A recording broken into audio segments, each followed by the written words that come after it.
Hello, friends. Welcome to Binge O'Clock, the podcast where we watch something and then we talk about it. I'm Joy Selden, and I've seen almost everything. I'm Danielle, and I've seen almost nothing. And welcome to our movie night, where we have seen Planes, Trains, and Automobiles, starring Steve Martin and John Candy, two of my favorite comedic actors of the 80s and 90s. Now, this one I had seen, but at least a decade ago, if really, honestly, more like two decades ago. Totally so I remembered very little of it. Considering it came out in 1987, I can't really blame you. Was this one of the ones that your parents were like, this is fine, you can watch this one? Okay. Yes, it absolutely was. Like, I was probably in elementary or middle school, and some missionary family who came to town was like, oh, this movie plays on TV in the United States. And we were like, cool. And then we watched it. I actually had that thought when you were like, I've seen that one before. And I was like, this one was approved by her parents 100%. Yes. This was your parents going, you can watch this one. This one's fine. Semi-family friendly home movie. You know what? I would almost certainly guarantee that the one scene in the movie by the rent-a-car, my parents probably either managed to blip it out or fast forward or something, because they never would have let me watch a movie with the F-bomb that many times in it. Never. So many times. But it was that one scene. They probably just skipped right over it. They probably do just get... I mean, if they knew it was coming, did they know it was coming? Would your parents have watched the movie before you saw it? Probably, or they would have gotten it from a missionary family friend who... And that friend would have, if they got it from a missionary family friends, they would have assumed like, oh, we don't have to watch it because they would have watched it first, Right. And then if it was one of those things where they recorded it like while it was playing on TV, then they could have just elected not to record that part. I was just going to say, I was like, I'm sure they probably recorded the TV version, which would have cut that out. Yes, exactly. 100%. Exactly. Or bleeped it out or did something. That's kind of amazing. Actually, I have a quick tangent story, but it's kind of tangentially related because it also involves Steve Martin. Have you seen his movie, The Jerk? No. Okay. So I promise listeners, this will be very quick. I swear. We're getting back to Planes, Trains, and Automobiles. We promise. We're getting back there eventually. The Jerk is also very good and very funny. Maybe I'll show you that one as well. I enjoy that one. It's a definitely like somewhat dark humor, definitely low comedy, which is basically about an idiot white man who is raised by a black family and then eventually like goes out to find himself. Oh. And the hijinks that ensue because he did that. But he ends up with a dog. He gives the dog a name and then the dog does something stupid. And there's another man who's like, you shouldn't call that dog this name. You should call that dog stupid. Uh-huh. And there was a running joke in my house where it was like my cousin only watched like the TV version and I only watched like the released version. And we would constantly argue about the name of this dog. It was like one was a curse word and one was not a curse word because they showed it on daytime television. It was so funny. And it was like, I promise this is the name. That's the name of the dog. And it was just like, it wasn't until years later that I realized what must have happened. Mm-hmm. Mm-hmm. Oh my gosh. It didn't even occur to me that it's like, oh wait, you're watching it on cable. Like, because I was too young at the time. Exactly. This is one of a small handful of movies that I did not realize I had seen the PG versions of until embarrassingly late in my life. Like Love Actually, for example. Oh my God. I'm sure the PG version of that is very different. Well, the theatrical release of Love Actually, when it was released in theaters in Taiwan, just did not have the couple who films adult media. The adult media sections were just not even there? That couple was just not in the movie. Really? Yes, really. I had no idea the movie was missing an entire couple. And then one time in college, a friend of mine put it on, and all of a sudden there's this couple I'd never seen before. I was like, what? Doesn't it totally mess with your brain? It's just like, but this is a thing. Like, you have to understand when that happens to me, because Yes. like I have ADD and because I am a visual learner and all of these things. If I see something that is different from the thing I'm used to, it feels like I'm literally going crazy. Like, it's like I've had a psychotic break. And I'm like, what do you mean this is different from the thing I've been watching my entire life? You know. Joy, I think that we're going to put this in the bucket of things that has just become kind of white noise in my life experience. Much like, hey listeners, did you listen to our Willy Wonka episode?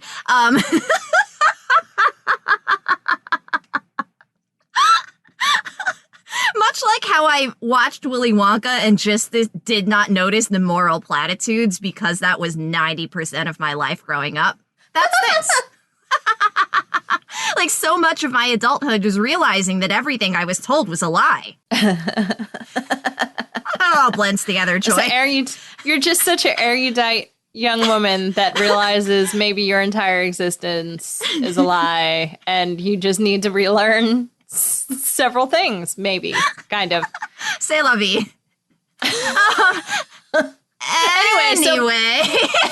Anyway, so planes, trains, and automobiles.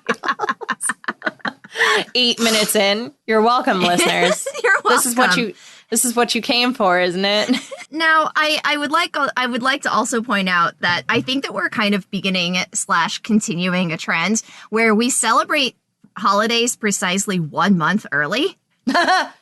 Yes. Well, so listeners, I'm sure you've listened to other podcasts. I'm sure you probably know this by osmosis at this point, but the majority of the podcasts you listen to actually get recorded well before when they air. So we are currently 1 week prior to Halloween as we're recording this, but it won't air until I believe it's like 1 or 2 weeks, maybe even 1 week before Thanksgiving. This was actually Nella's suggestion because she was like, oh, wait, isn't there a Thanksgiving movie you guys could do? Because this one isn't coming out for about a month. And Yeah. I was like, oh, yeah, there's that one movie, Planes, Trains, and Automobiles, that's literally about Thanksgiving and no other, religious anything, no Christmas, no And it nothing. doesn't even really focus on the holiday itself because, and here's the summary for the movie, it is about two people who are trying desperately to get somewhere by Thanksgiving. That's it. Hijinks ensue. The end. Hijinks ensue at the end. Everything you think could go wrong goes wrong to cartoonishly comedic effect. We get to unlock some tragic backstory, which I will say I don't think my kid brain really picked up on. Or maybe I had just forgotten it. Shocking. No, look, I mean, my family really loves this movie. We tended to watch it a lot when we were kids. But that also meant I didn't watch it a lot as an adult. And I wanted to also watch this with the kind of lens of like actually paying attention to some of the little things that Dell says.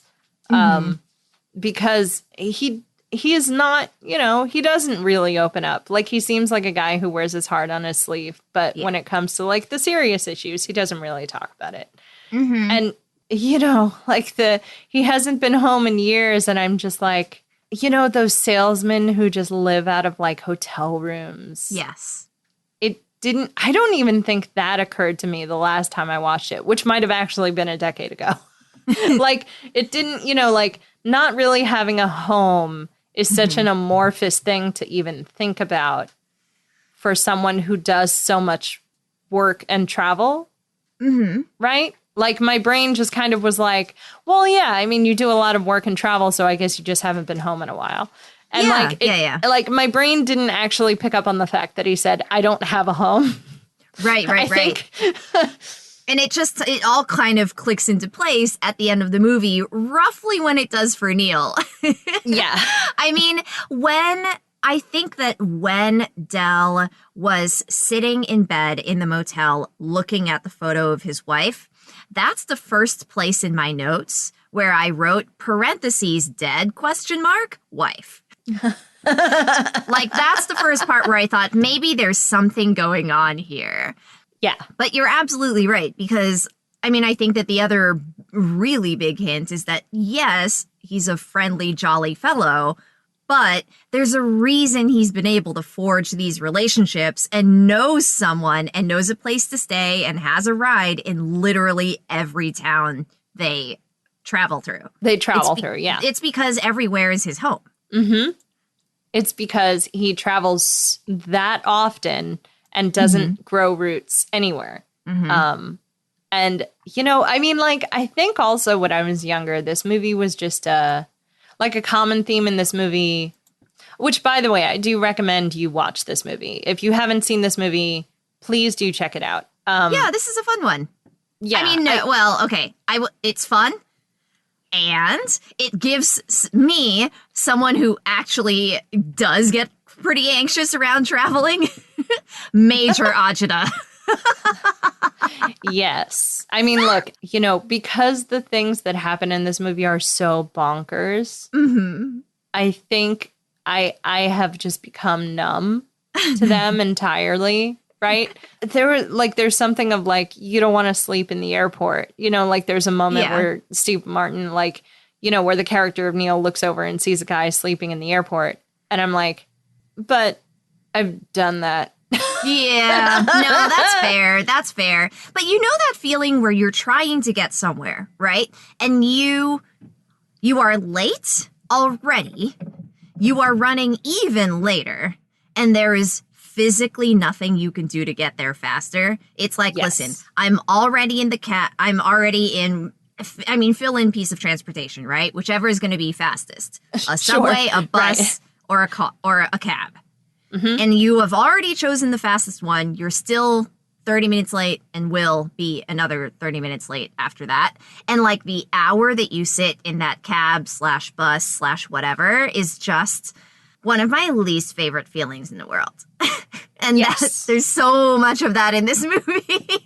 There is so much of that in this movie. I mean, I also really like that it opens in New York, which is, in my opinion, like one of the meccas for this exact kind of agita. Yes.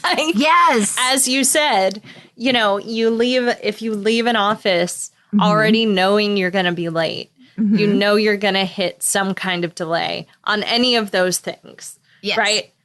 If you take the subway, you'll probably hit a delay on the subway. You'll probably hit a delay if you take a cab as well. You know, like there's just no... And it'll cost you so much. And then there's that tiny part of you that just wonders, like, if I get out of the cab and run, will I get there faster? Because surely stopping at literally every single stoplight 3 times means I could walk faster, right? Right? Kind of? Probably. I too have had this argument with myself during many a transit nightmare. I do love that moment at the beginning with his coworker when the elevator doors are closing and the coworker is just like, "You'll never catch the 6 p.m. flight. I'll never get there by 6." The saddest part about that, though, is like he does get there because it's freaking delayed. Does. Yes. And I had actually forgotten that because my brain was like, oh, yeah, that's right. Doesn't he miss the flight or something and he gets the next one anyway? But then it was like he doesn't even run into his coworker who is supposed to be on the 8 p.m. one, which I thought was funny. I was just like, well, wait. I mean, he gets there on time-ish. I saw that little clock going 5:58 as he's sprinting through the airport. And I was like, okay, but real life, that's a missed flight. That's a missed flight. Those doors are already closed.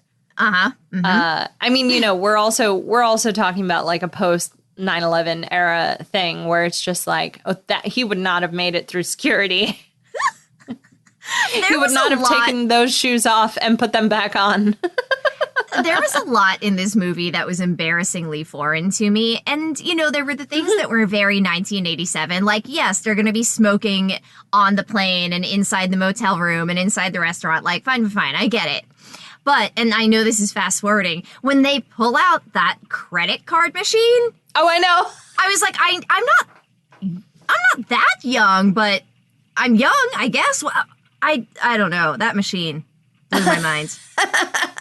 That machine blew my mind. Yes. So what credit cards used to be was this contact paper system. Yes. Where you pressed down to get the imprint of the credit card. That's why it has those raised letters. Which I've gathered from watching this movie. The history of the credit card is a fascinating thing. I will admit, embarrassingly, that I went back and rewatched that little interaction. Like over and over to understand what the heck was happening. So I could see what was happening. Yeah, no, we can't get into it now because we're talking about movies, but someday you should look into the history of the credit card because it's a fascinating, when he says I had $700 in my wallet, right? Yes. People would carry around hundreds. I mean, look, let's be real. Middle class incomed people would be carrying around large wads of cash in their wallet because not everywhere took credit card.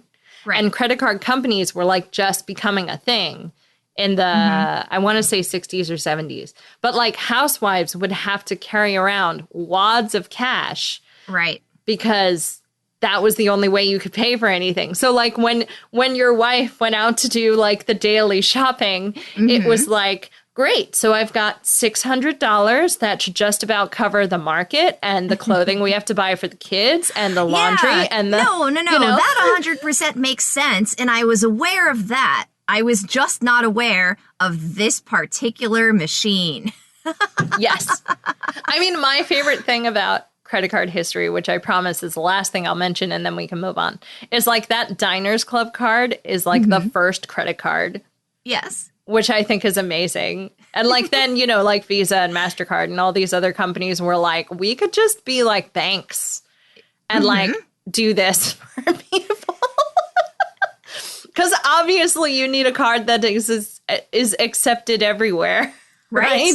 And I just love that capitalism was hey, wait a minute. I got a solution for you. But yes, that machine is one of my favorite things on the planet. I'm actually a little sad we don't still use it because it was such a neat thing. And you always had a paper trail because it literally required paper. You had to rub it onto the paper to actually charge the card. And there's something about that I feel we've lost when you just tap a card and put it back in your wallet, Yeah. I mean, instant transaction. I hear you. If I had to, listen, I probably would have adapted, but no, I don't think I'm capable of keeping as many pieces of paper as there are credit card transactions in my life. Everything being automatically tracked on a monthly statement is precisely the level of responsibility I would like here. That's fair. Totally fair. Okay, but before we get out of New York, Kevin Bacon. What's Kevin Bacon doing in this movie? I know. Wait a minute. I have a theory, which I didn't do my homework before this podcast, so I'm going to cheat and do it right now, even though there's a teacher on the call. Okay, so Footloose came out in 1984. And this was 87. So my brain is I wonder if they were trying to do, because there's that music that starts up, and then there's a part where Steve Martin is dancing with another person. Yeah, and I'm are they trying to make a Footloose joke here? Is John Hughes trying to reference Footloose in this scene where Kevin Bacon doesn't even have any lines? I mean, I would 100% buy that. I am the wrong person to ask because I've not seen Footloose. I do know, I'm aware of the plot of Footloose, but I haven't seen it.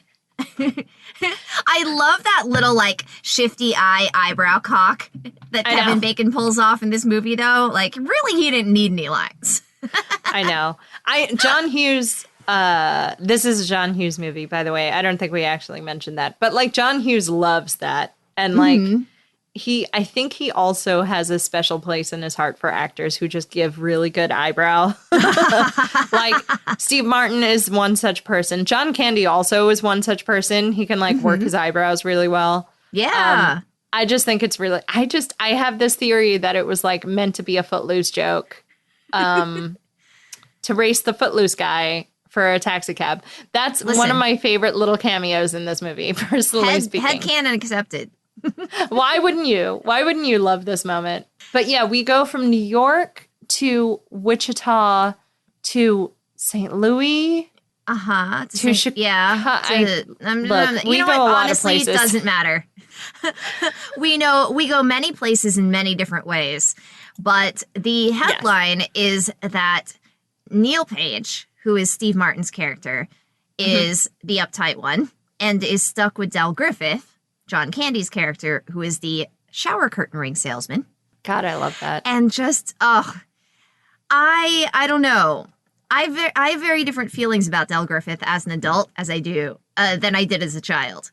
Fair. I think where is the contrast for you? Okay, the contrast for me, and this isn't to say that I did not enjoy this movie or did not enjoy John Candy's performance. I enjoyed both. However, as a child, I think when I saw Del on screen, he was just funny. He was just fun and funny and a ball of laughs.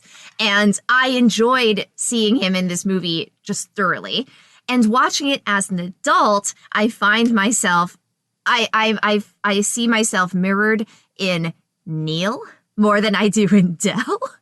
Sure. And there were so many parts in this movie where I was really just as aggravated as Steve Martin's character was. You know, that's totally fair. I didn't feel that way when I was a kid. I didn't tap into that because I think when I was a kid, they're just like, I didn't understand the pressure of having to get somewhere on time and how frustrating it can be not to do that.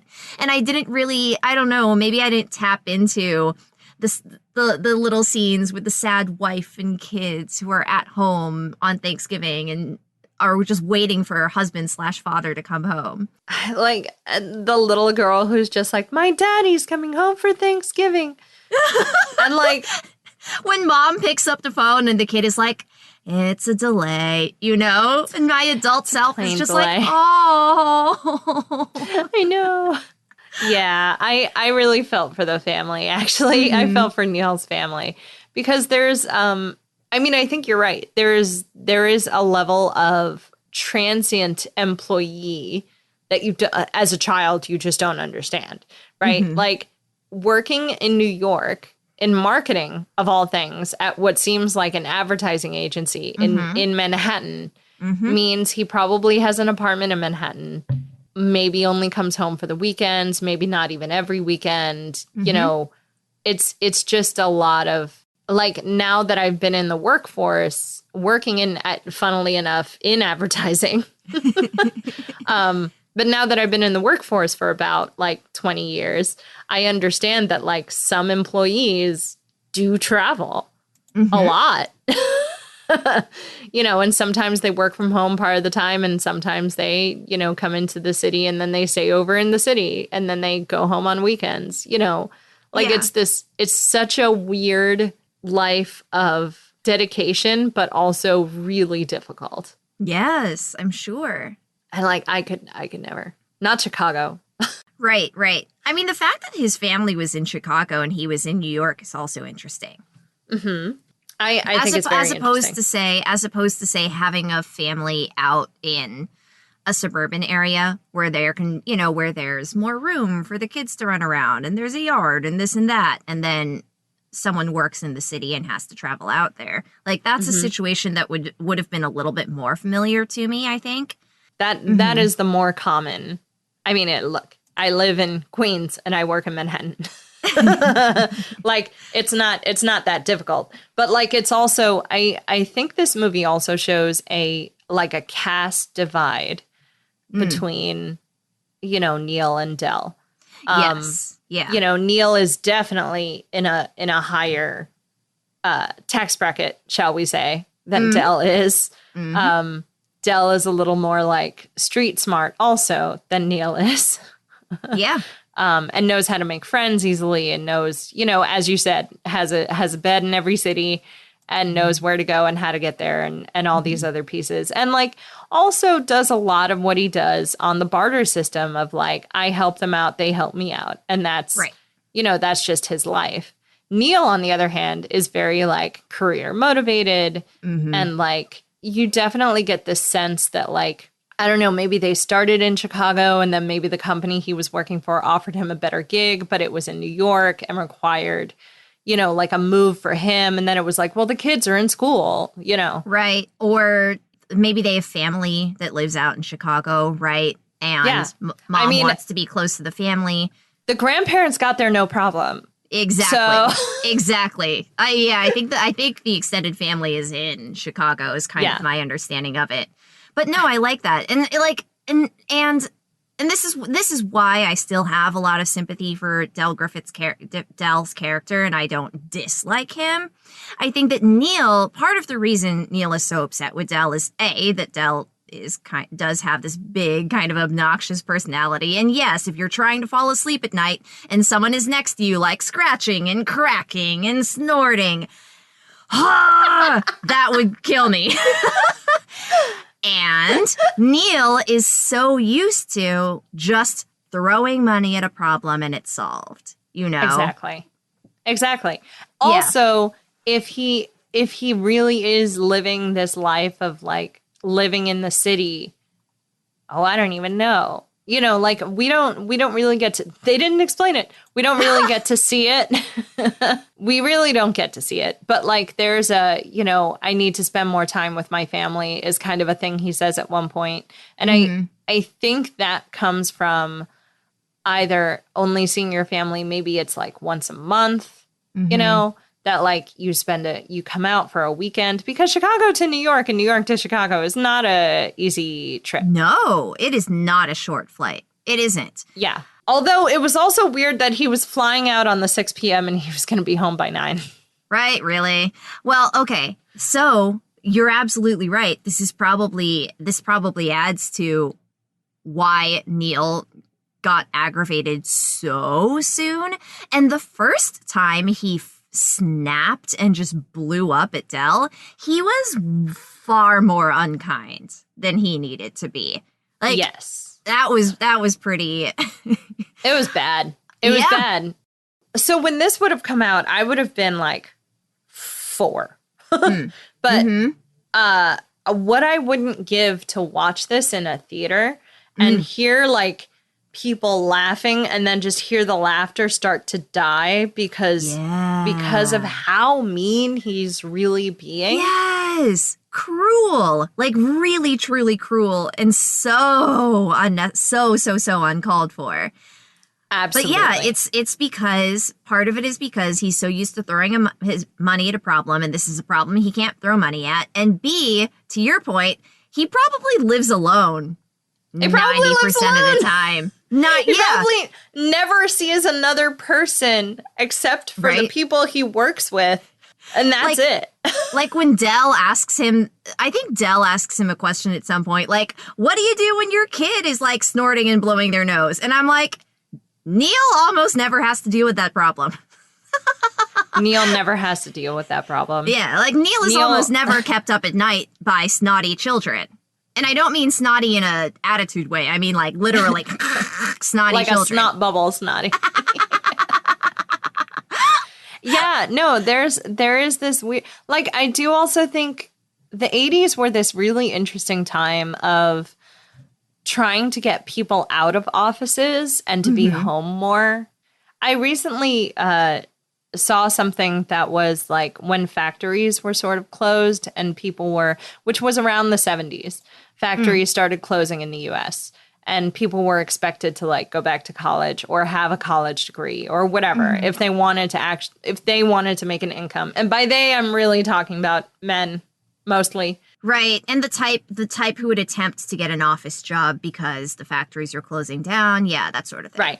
Right. So like that kind of happens in the 70s. And then by the 80s, what happens is you have a lot of people who either have worked office jobs or just like worked to the bone, but not in the same way that it would have been in a factory. Right. So like you have this shift of people no longer working with their hands, if that's even a thing. You know, like it's just this very, you know, almost like a line in the sand of like these people work in offices and there is no more work in factories. And I think a lot of the media I consumed in the 80s and 90s was a lot of like, we should have a return to like working with your hands and like doing a bunch of, you know. Yes. No. I hear you. And I think I've does that, but there's I've read or listened to very similar things where there is this special kind of ennui that sets in when you spend 8 hours of your day producing things that you can't see. Yes. Or touch or feel. Or touch. Yeah. Yeah. It's a very, you know, it's this very strange existence of like ones and zeros. And like, again, as someone who's worked in an office for nigh on 2 decades, I can tell you there is a moment when you're like, I would like to be able to say I did a thing. And sometimes I do because I work in advertising. So I can literally point to a product and be like, we did that. But at the same time, a lot of that is like pulling stuff from the ether and like producing stuff, you know, so it's a very strange place to be of this, you're not even sure what you've done with your life, I think. Yeah. And I think that's a very relatable thing for people who work in offices to be like, what have I done with my life? And I should have spent more time with my family and that kind of thing, which I do think Steve Martin is also super good at this kind of role where it's just like, you know, he had a full head of hair very young, a full head of white hair very young. And I feel like they just shoved him into these roles. And I'm like, he wasn't even, guys. Wait, how old was he in this movie? I need to know now. Hang on. More homework.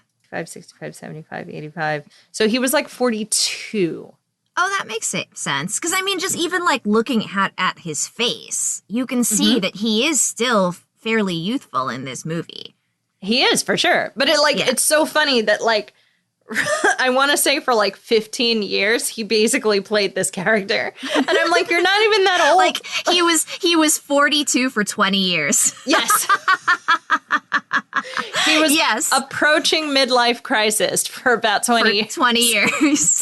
But he's also so good at playing that role because, I mean, he's so funny.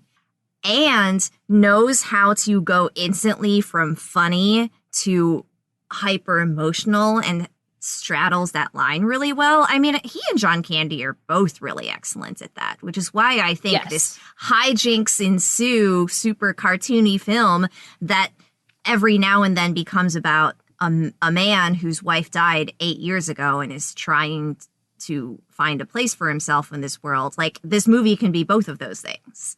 Yeah. No, this movie is very good at giving you both comedy and drama. And a lot of movies of their time also did this. There were a lot of family movies that came out of the 80s and 90s that straddled that line really well.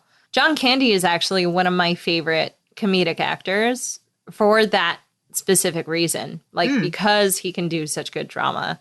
Not to be that person, but like, he was a big guy, and it's really nice to see big guys do serious roles. Yeah. Or be the love interest, or, you know, all these other things. And like, that was John Candy. Like, he was able to be charismatic and be, you know, super funny and dramatic and all these things. And I don't think a lot of the humor in this movie comes from the fact that he is a big guy. Like, he's a big guy and he's funny. It's not he's a big guy, so, you know what I'm saying? Yeah. He's not funny because he's big. Exactly. He's a funny man who is also fat. And I love that. I love that about John Candy. And like, I remember being super sad when I heard that he passed away. And he passed away super young. I think he was only like 42. But like, he just coming from a family of larger people, like my father really looked up to John Candy. And I'm like, of course you did, because my dad was also a big guy. And it was just like, he liked John Candy because John Candy wasn't funny because he was fat. Like, he was just funny. He's just funny. Just funny. And charismatic and heartwarming and all of the above. I mean, okay. Should we do favorite Neil moments? Because I would love to do favorite Neil moments. Or Del moments. Actually, I meant Del moments. I feel badly because I did enjoy Steve Martin's performance, similar to what I said earlier, but it's harder to come up with good Neil moments than it is to come up with good Del moments. Because I feel like, in this movie, like, Neil was forced to play the straight man so often. True. Neil had the bigger character arc. Yes. I think, which meant that Del could just be funny most of the time. Because, Del, in one of his lines of like, what you see is what you get, is like, exactly. Like, he's not hiding anything. He's very hard on his sleeve. What is your favorite? What's your favorite Del moment? We can come up with a few. I mean, the physical comedy of him getting his arms stuck in the car. That entire thing with the car, like the seat and getting his arm stuck. I think my sister told me this once, of like you're watching a really good movie when the inanimate objects become characters as well. Like, that car is a character in this film. It's the third main character. It's the third main character.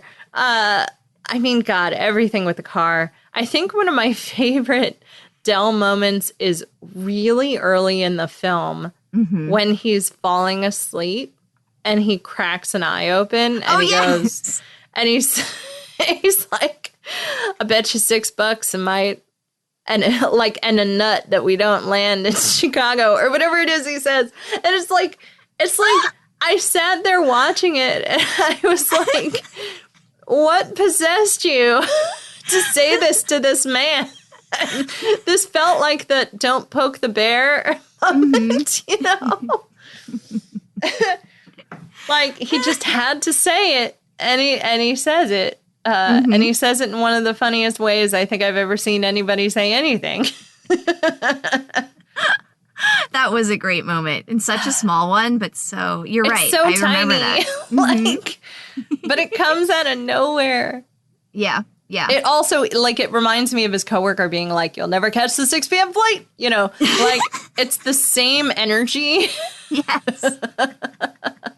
I really loved that part. I don't know why. I mean, you should. It's freaking amazing.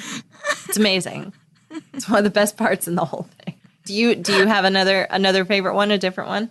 Another favorite one. I mean, the failed bus karaoke will always make me laugh. I remember that from when I was a kid too. Like, just the other womp womp. Womp womp. Neil attempts to sing his song. I don't even know what song that is. Is that a real song, Joy? If it is, I was not familiar with it. I thought about looking it up, though, and then I was like, it's okay. I don't need to know if it's actually a real song or not. I mean, while we're on the bus, my favorite is, like, him, like, Del pointing out the couple making out. And then Neil's the one who gets busted for looking. And I'm just like, that sounds about right. You got busted. He's just always getting the short end of the stick in this movie, which is why the scene where the car gets set on fire is so great. He's like, so it good. Was you. You finally did it to yourself. Except he didn't. Except he didn't. He still somehow managed to do it to Neil, which I still was just like, oh, boy. Oh, poor Neil. Poor Neil. I come pretty close to feeling bad for him in this movie. I think that I do. I don't know. I go back and forth. I think like, whose side am I on ultimately? I don't know. Whose side am I on? I think there's definitely a moment of, you, like we were talking about before we hit record, about how you are one or the other. And like, I think I want to be Del. Like, I think in my heart of hearts, I like want to be someone that is that carefree, who loves their life and who loves their friends and like travels around just being like a genuinely good dude, even though not everything they do works out. Sure, exactly. And part of the reason other people are so attracted to them, not in a romantic way, but you know what I mean. Like No, part of yeah, what like part of in what his draws sphere, yeah. people, part of what draws people to him is the fact that he's just so sincere. And Mm-hmm. he really is who he is all the time. Yeah, I would absolutely love that. Like, do I wish I could be a person without walls and boundaries? Yeah. But I'm not. Yeah, I'm not either. I am not either. There's a lot of the humor that he had. Well, actually, I'm probably somewhere in the middle. Like you're probably definitely more Neil. I'm probably somewhere in the middle. I think genuinely feel like Dell sometimes. You know, I'm not exactly a quiet person. Sometimes I'm a little bit loud, but sometimes I would just like things to go my way just this once. And that would be great. Thank you kindly. The real answer is that we're both actually Kevin Bacon. We're probably both Kevin Bacon. I would like to put in a bid for being Kevin Bacon in this film. Would I laugh silently to myself if the person who was trying to steal a cab from me tripped over an obnoxiously large trunk and so I got the cab instead? Yeah, Probably. probably. I'm not above it. Not above that little victory, like, yeah, he pulls as he gets into the taxi. No. No. And then like hand through his hair. Yep. Real yeah. class act. Kevin Bacon. Okay. Kevin Bacon Wait, in this movie is still weird. Yes. we should talk about Neil's character arc, though, I think. Because I do love the lesson he Yes. learned in this movie, I think. Because we see, and I don't know that Dell really learns too much in this movie. I think that Dell just found another home and made another friend. I mean, he does. He does Yeah. for sure. I think, I think Dell probably also isn't necessarily used to staying with somebody for this long amount of a time either. Oh, that's fair. You know, like, even though he does make a lot of friends and a lot of connections, actually, no, I think it's the opposite. I don't think he makes a lot of friends. I think he makes a lot of connections, which as a salesman is very important. And like Right. being charismatic is very important for that kind of thing. But I don't think he makes genuine friends. And that's not to say that these other people aren't friendly or, you know, like that he can't count on them. He can, and he does. But like he's spent so much time with Neil that I think Yes.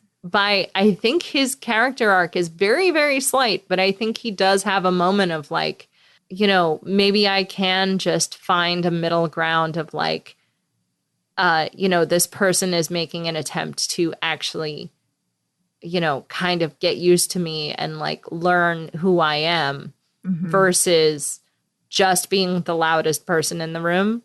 Yes, and maybe some of that needs to be reciprocated, you know? Right. Like friendship And takes time and it also takes effort, and it takes effort on both people's parts.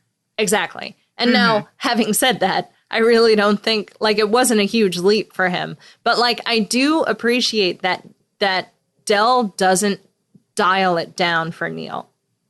Right? Like, that is my favorite lesson that Dell gives you, right? Like, because so many times, I mean, you see it more with women, but so many times, like, a louder person in the room, somebody else gets upset, and then they're like, okay, well, I definitely have to dial this back. Right, right.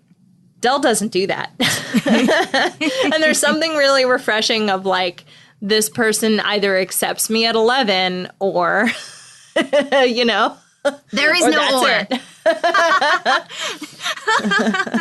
Exactly. There is no or. There is only one choice. It is the red button, and you have to press it. And that's it. But yes, Neil's character arc is really, I thought, really touching. Because as you said, one of the like his first outburst happens, I think, in the first 30 minutes. Yeah, like 20. I don't even think it's 30, honestly. Really? Yeah, it's like 15 or 20, maybe. Because I remember Actually, hitting, yeah, it might be I 20 remember minutes. having to hit pause at some point during that scene, and the little blue bar was maybe a third of the way through the film, not even. Right. And this is a fairly short movie. I think it's Yeah, only it's an 90 hour and minutes or 30. so. Yeah, yeah. But yeah, I would 100% believe this happens 15 or 20 minutes in, because his first real test of needing to share space with another human being who is Dell. Yes. And he fails miserably. I mean, he fails in like 5 minutes. Like, they hadn't even gotten into, they barely gotten into bed together, you know? I know. That bathroom is nasty as hell, though. That bathroom is gross. I know. You know, the bathroom might have pushed me over the edge. But it's in the first 10 minutes of the film. Yeah, exactly. I would not have yelled at someone in that way, but I might have gone and slept in the lobby. Yeah, I've had some pretty low bar. I've stayed in some low bar hotels where my bar was very low for what they provided. I don't think I've ever experienced a shower quite like that, though. So, I've never had a shower where the water just suddenly shut off, where there wasn't like... Yes. No, but it wasn't even that. Like, yes, obviously that was super irritating, right? But it's like the moment where he steps out of the shower and he's noticed that somehow Dell has made the bathroom just the grossest possible. Well, also that, yeah. Yeah, there's just like the towels are everywhere. There's water everywhere. All of his products are everywhere. There's just that. It was that where I was like, And then the tiniest washcloth to dry off. The tiniest washcloth. See, that is kind of inconsiderate. The funniest thing for me is like, I have actually had that moment where I'm like, oh no, all of my towels are in the laundry. Oh no. Oh no. And it's been a oh no moment. And I've had to wash off with something that was not big enough for my entire body, and I made it work, just as I'm sure he did. Yes, exactly. But yeah, we start at this place of like, of utter disgust, right? Because it's not just all those things. It's all those things in combination. And I think also the fact that he hasn't, lived with anyone for what might be a month. And to be fair, neither has Dell. And neither is Dell. So Dell is used to just taking over a space. And for sure. Boy, does he take it over. He certainly does. And then, like, slowly but surely, there's, even with that outburst and even with as awful as it was, Dell's able to tell him, like, hey, I know who I am and I like who I am. And that's it. I don't know what else to tell you, bud. Yeah, like, my friends like me. My wife likes me. That's it. And people know what they get when they meet me. And that's all there is.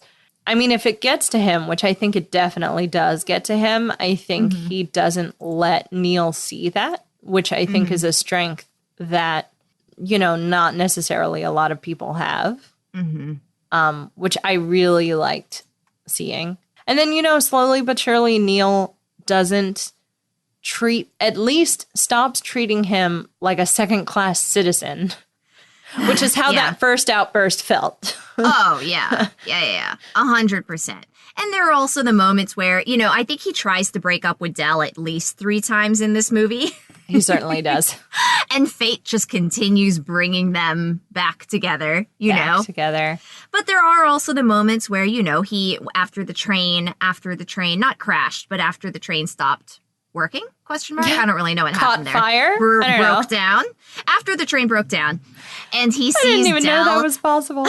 attempting to drag that giant trunk across the ground. And he's just like, all right, I guess I'm going to go help this guy, Through like cow pies or whatever. Like, who even knew where we were? Yeah, they definitely, like they have that almost breakup in the hotel. And then they have that like and the breakup diner, at the and diner. The train. And the train. Well, at least the train one is like were there actually not 2 seats together? I don't think that's true. I don't think that's true either. I personally don't think that's true either. But like there was at least a camaraderie at the train, right? Of like, Neil was nice about it. And he certainly like dropped the facade as soon as he was on the train, but like neither here nor there. And then, like, they end up to get, like, with the car and, like, another hotel room. My favorite, actually, is Neil has, like, just committed himself to trying to get this hotel room independent of Dell and tried to pay for it himself with what little money he had left because their car caught on fire and his rather nice watch. Mm-hmm. And there are 2 independent beds in this room. Yes. And he's like sitting on the bed and he tries to call his wife, but like the phone's locked. Or, oh, yeah. Mm-hmm. Like there was actually a literal lock on it. Like you can't use it unless you have a key. And I was like, wow, I didn't know that was a thing. I guess that was a thing at some point. Much like the bed vibrator that I didn't know was a thing. There were the fingers. Yeah. There's a lot I wasn't aware of in this movie. The magic fingers. I just love the fact that he's in this room where obviously he has enough space for Dell here, right? And he just thinks about it for like probably a little too long. Like makes Dell think he's going to have to sleep in this car, which isn't even a car anymore. It's like a husk. The burnt frame of a car. Dell is in the car talking to his dead wife. Or, well, we don't know that she's dead, but it's pretty clear by that point, I think, that she is. I think so, yeah. In the snow.